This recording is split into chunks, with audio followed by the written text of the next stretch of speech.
Saudaraku, kita masuk episode 758 ya. Dari ibu rumah tangga usia 51 tahun sudah menikah di kota Palu. Pak Eras, Pak Pendeta Rohani, Bapak Rohani saya. Sejak COVID saya sering mendengar khotbah Pak Eras dan sampai sekarang saya terus ikuti khotbah dan pengajaran Bapak. Saya juga ikut doa pagi, tapi karena harus masak, menyiapkan makanan untuk anak-anak, dan saya juga harus ke kantor, sehingga untuk doa pagi saya tidak bisa duduk tenang. Kecuali jika tidak ke kantor. Tetapi saya selalu menonton channel Truth ID by Abam, ibadah minggu, doa malam, juga renungan malam. Saya sangat terberkati dengan pengajaran Pak Eras. Saya menganggap Bapak adalah Bapak rohani saya yang mengubah cara pandang saya serta cara hidup saya. Saya sangat sedih mendengar orang-orang menghujat Bapak dengan mengatakan sesat, bidat, terlebih lagi sejak pengajaran tentang logos yang masih terus berlanjut sampai sekarang. Saya bersyukur Bapak tidak pernah membalas ataupun sekedar menunjukkan sikap membela diri. Biarkan Bapak Yahweh yang akan membela orang-orangnya yang dengan tulus dan sabar melayani dan menyampaikan kebenaran yang murni. Saya setuju bahwa teologi seseorang itu terlihat dan terbukti dari cara hidupnya. Jika masih suka membidat-bidatkan orang, maka sesungguhnya biarlah Tuhan yang melihat. Kita hanya bisa mendoakan mereka agar sadar. Saya tahu saya juga masih banyak kekurangan untuk hidup sungguh-sungguh berkenan bagi Tuhan. Apalagi dengan masa lalu saya yang suram.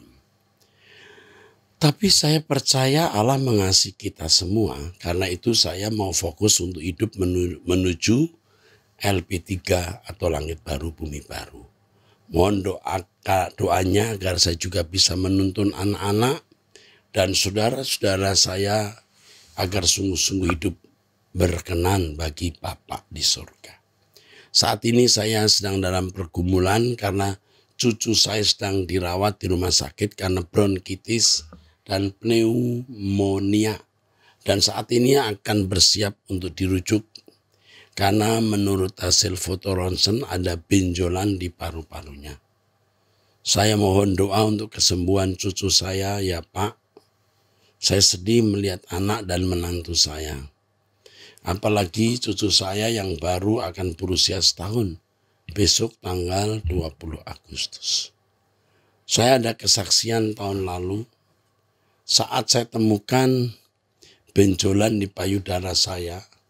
Pada bulan April tahun lalu dalam pergumulan dan rasa sakit, saya rutin doa pagi dan terus ikuti Truth ID. Lewat pengajaran Pak Eras saya ketahui dan sadari bahwa sesungguhnya hal yang paling menyedihkan dan menakutkan itu bukanlah sakit penyakit atau permasalahan apapun di dunia ini. Ternyata keterpisahan kita dari Allah itulah yang paling menyedihkan dan menakutkan. Sejak itu saya pasrah apapun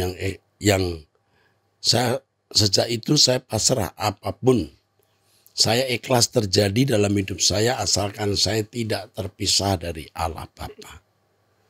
Pernah sekali Pak Eras berdoa untuk orang sakit pada saat doa pagi. Tapi kemudian saya pegang benjolan itu masih ada. Dan memang waktu itu Bapak jarang berdoa untuk orang sakit.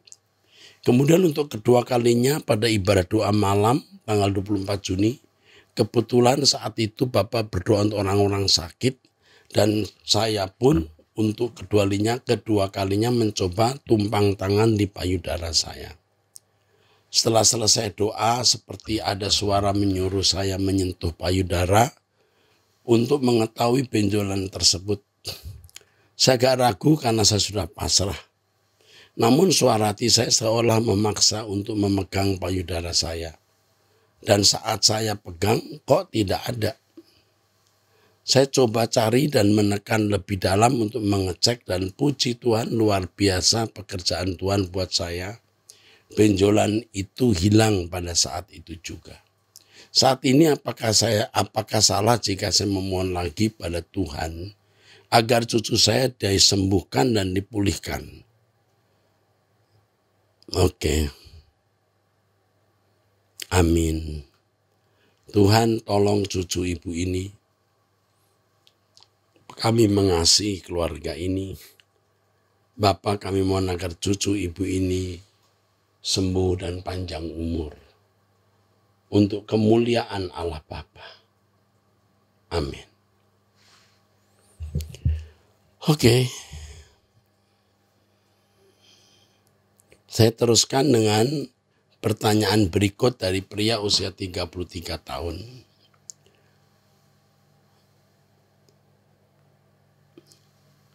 Pria 33 tahun menikah di Surabaya. Salam, saya mau bertanya perihal 2 Tawarik 18 ayat 18-22. Apakah maksud dari firman ini? Mengapa Tuhan ingin mencelakakan Raja Ahab? Dan mengapa ada roh yang keluar dan menjadi roh dusta? Oke. Raja Ahab ini raja yang tidak takut akan Allah. Dan orang-orang seperti ini, orang-orang yang pasti akan terhukum. Jadi Tuhan tidak sembarangan mengizinkan kecelakaan terjadi atas seseorang. Pasti ada sesuatu di balik itu. Tuhan pasti bijaksana dan adil. Mengapa ada roh yang keluar dan menjadi roh dusta? Maksudnya roh dusta ini tentu bukan roh yang baik. Seperti halnya ada firman yang mengatakan roh jahat yang dari Tuhan masuk atau mengganggu Saul. Tentu bukan roh jahat yang berasal dari Allah, tapi roh jahat yang diizinkan Tuhan. Ya, mengganggu Saul. Demikian pula dengan roh dusta. Ini semua bukan roh yang berasal dari Allah, tapi memang roh dusta. Ya, yang Tuhan izinkan. Oke, cukup. Wanita usia 52 tahun menikah tanpa anak.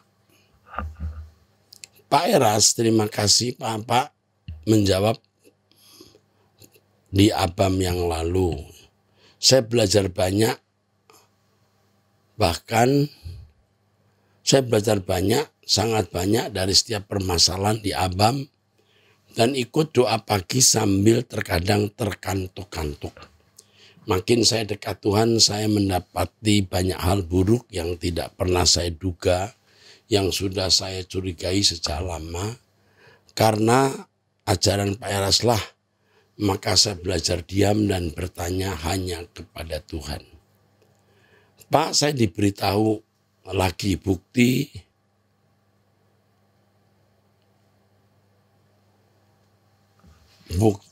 dari foto oleh saudara saya bahwa ayah usia 79 tahun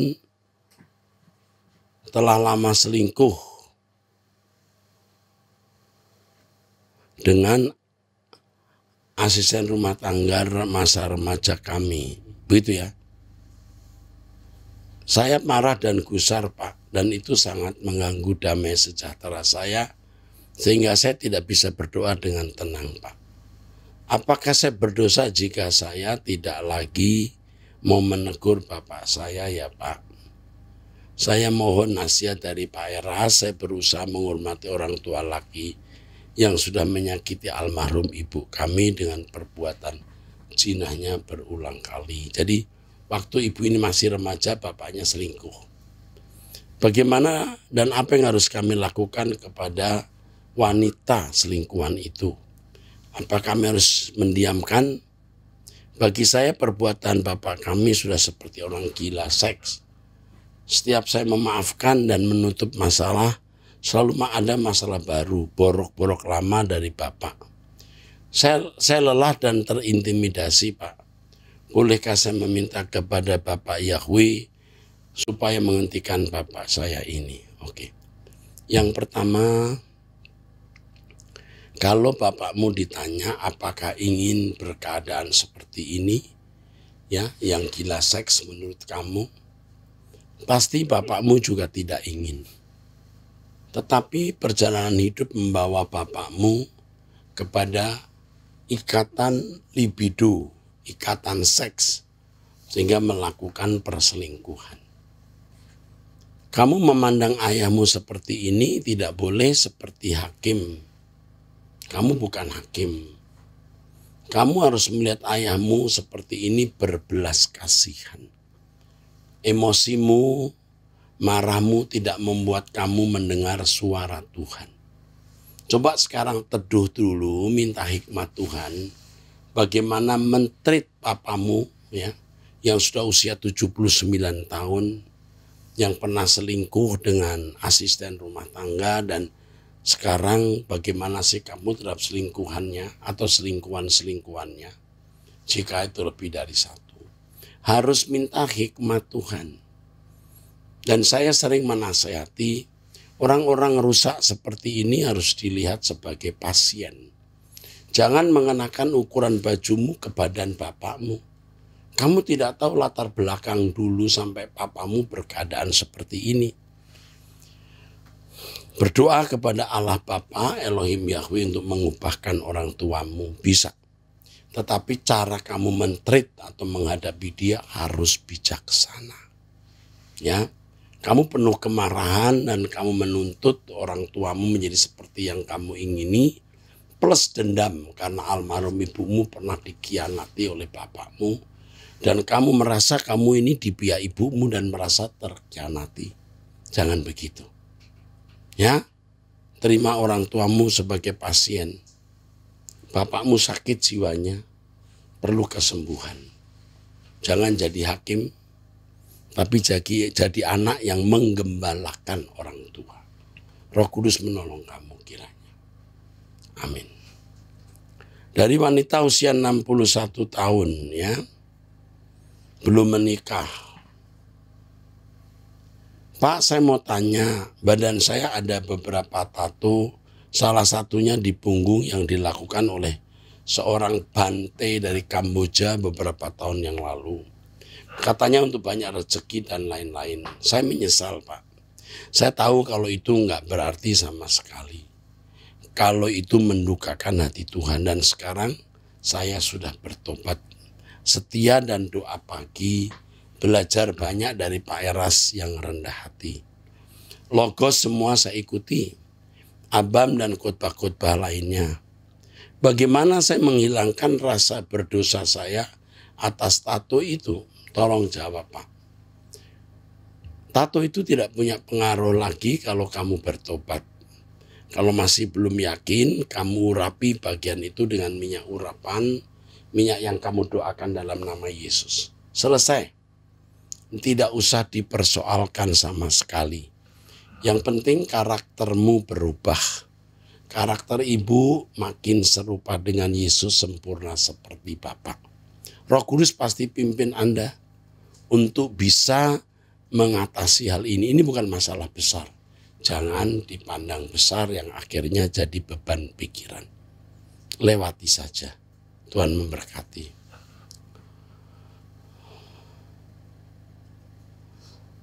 Dari wanita NN, Salam, selamat siang Bapak Erastus. Saya bisa bicara. Saya heran dengan gereja GSKI kok bisa dan berani memberkati pernikahan yang tidak direstui oleh orang tua ibu yang melahirkan dan tanpa setahu orang tua juga. Apakah Tuhan mengajarkan seperti ini? Apa tidak takut dosa karena hukum tabur tuai?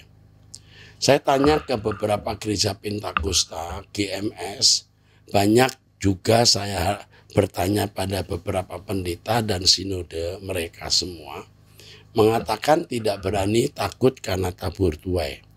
Tapi gereja GSKI pendetanya kok berani ya, taruhannya adalah nyawa seorang ibu.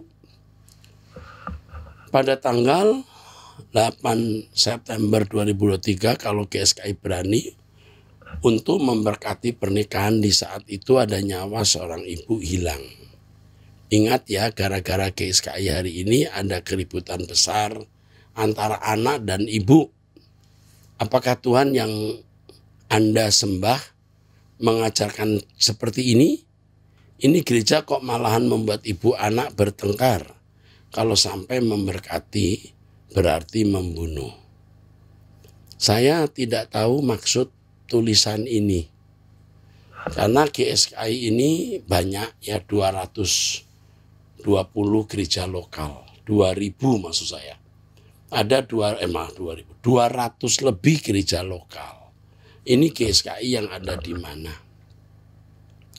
Kalau ini di GSKI di lingkungan saya juga tidak tahu. Karena saya gembala senior dan urusan-urusan seperti ini, urusan yang ditangani oleh gembala-gembala atau pendeta-pendeta. Dan kasusnya bagaimana juga saya tidak tahu, tetapi baik. Dengan tulisan ini saya akan perintahkan staf saya untuk telepon ibu. Siapa yang dimaksud? Mengapa harus mengorbankan nyawa? Siapa anak itu? Berapa usia anak itu? Kenapa tidak disetujui? Dan lain sebagainya, ya. Cuman yang saya tahu kalau anak sudah lepas umur, tentu tidak bisa diatur seperti anak di bawah umur.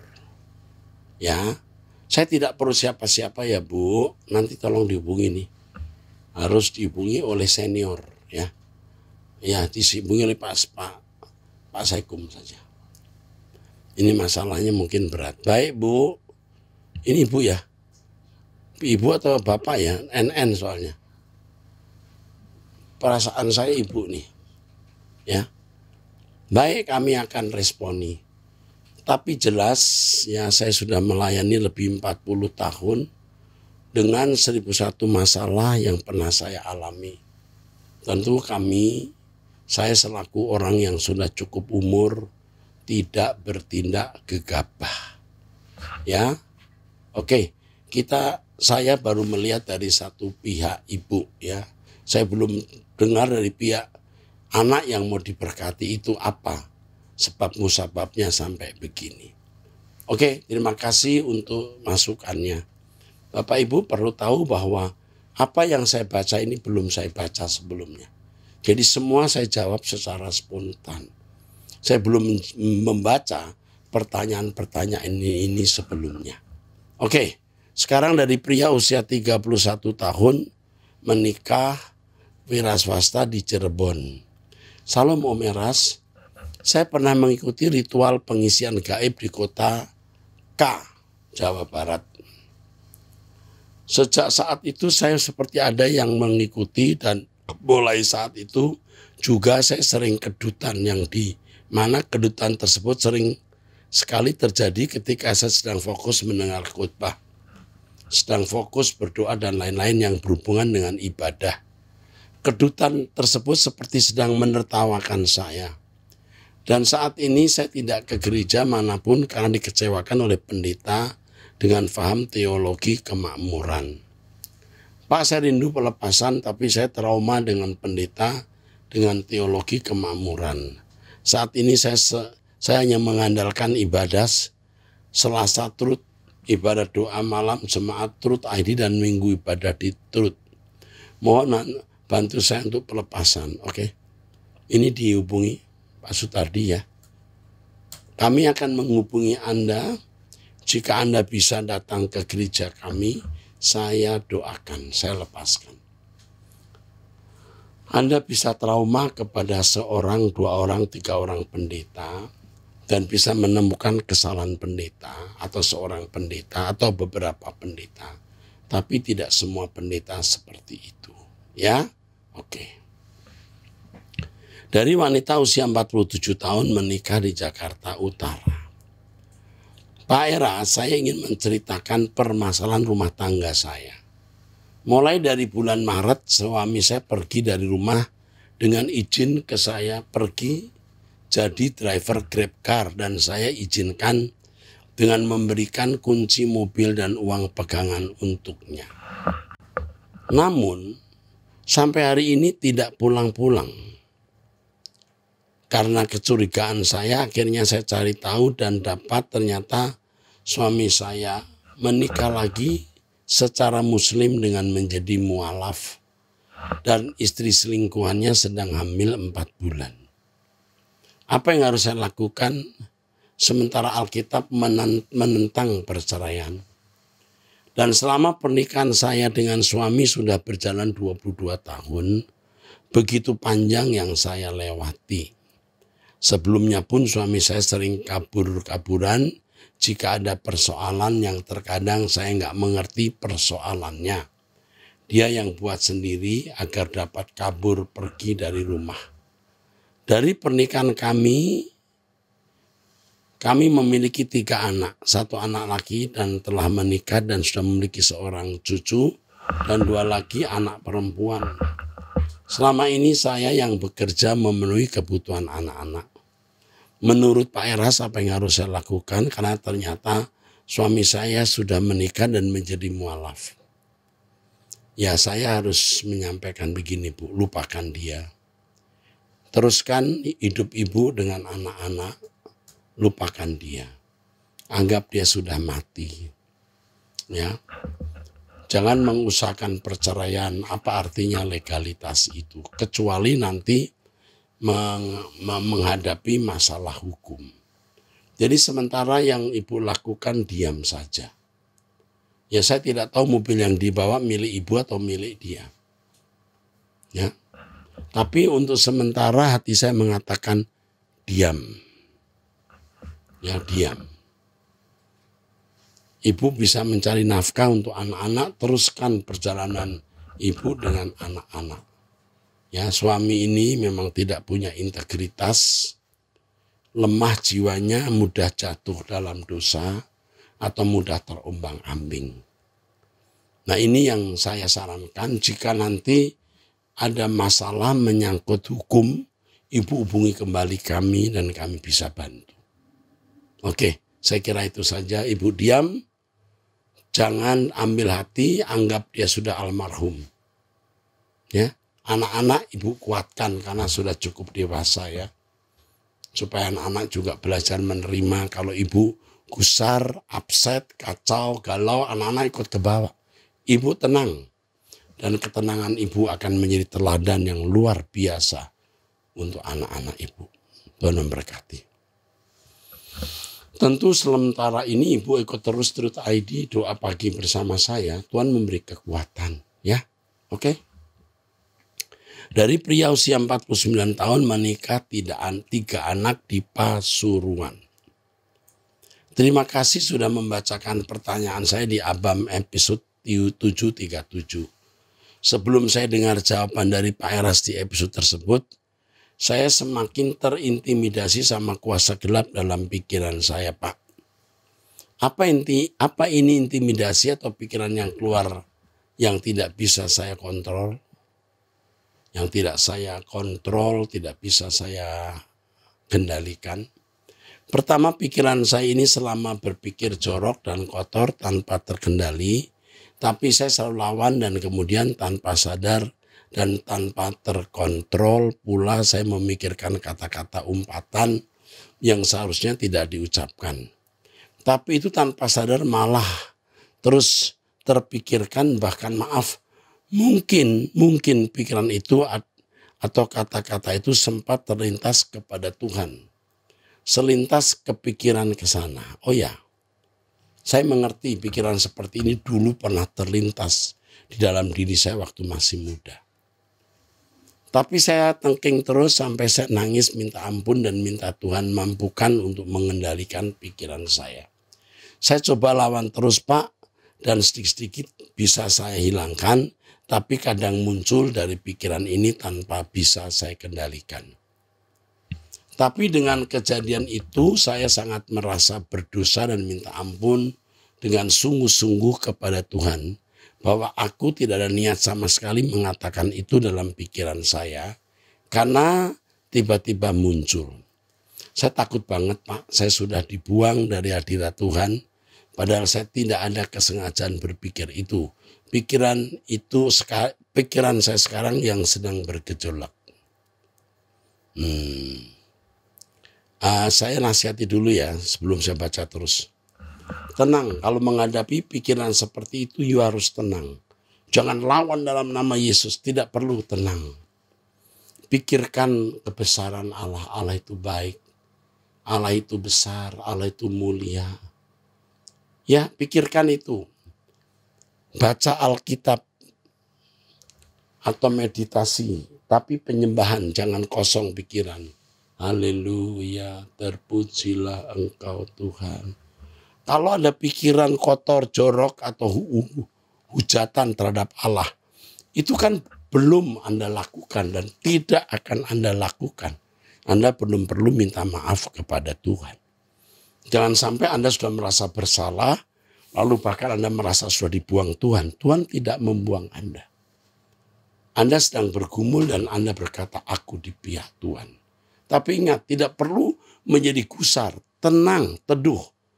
Tidak boleh gerubak-gerubuk melawan pikiran yang terlintas di dalam benak saudara. Saya teruskan ya pembacaannya. Akhir-akhir ini saya merasa tidak ada pengampunan buat saya. Bahkan saya sudah bawa puasa dan berusaha untuk berdoa setiap saat dan setiap waktu. Baik itu doa pagi bersama Bapak Eras dan doa pribadi. Saya selalu minta Tuhan untuk saya bisa benar-benar melekat. Saya berusaha hidup suci dan kudus, tapi kelihatannya tidak ada perubahan atau jawaban doa saya. Saya merasa Tuhan sudah tidak jawab doa saya. Bukan tidak, Tuhan sudah menjawab, Anda tidak dengar, atau ada yang belum Tuhan jawab. Anda masih ada di dalam hadirat Tuhan. Dengan menulis ini, saya tahu Anda masih ada di hadapan Tuhan. Jangan menghukum diri sendiri begitu, dan jangan mencurigai Tuhan. Berat banget Pak, seolah-olah Tuhan diam. Tiap hari saya menangis dan bingung, tidak tahu harus bagaimana. Saya benar-benar takut kalau Tuhan sudah buang saya dan saya merasa selalu ketakutan. Tolong doakan saya Pak. Saya hampir menyerah. Oke Pak, Bapak akan didampingi orang saya saja ya. Bapak akan didampingi. Tuhan masih dan akan terus menyertai Bapak. Kami keluargamu, kami akan mendampingimu. Tapi ingat yang saya katakan tadi, jangan gerubak-gerubuk dengan teduh melawan pikiran-pikiran jorok, kata-kata hujatan kepada Allah. Teduh, Anda belum menghujat kok. Baru terlintas, Anda tidak mencomot dan menikmatinya. Anda tidak bisa melarang burung terbang di atas kepalamu. Tapi Anda bisa menghalau kalau dia bersarang di kepalamu. Oke? Itu. Pak Eras, kiranya Bapak selalu dikuatkan dalam pemberitaan firman di tengah orang-orang yang menuduh Bapak. Dan kiranya Tuhan selalu memberikan kekuatan dan kesehatan serta perlindungan buat Bapak sekeluarga. Terima kasih. Nasihat saya Anda ikuti ya. Anda masih dalam genggaman tangan Tuhan. Nggak masalah ya. Ini problem tidak besar ya.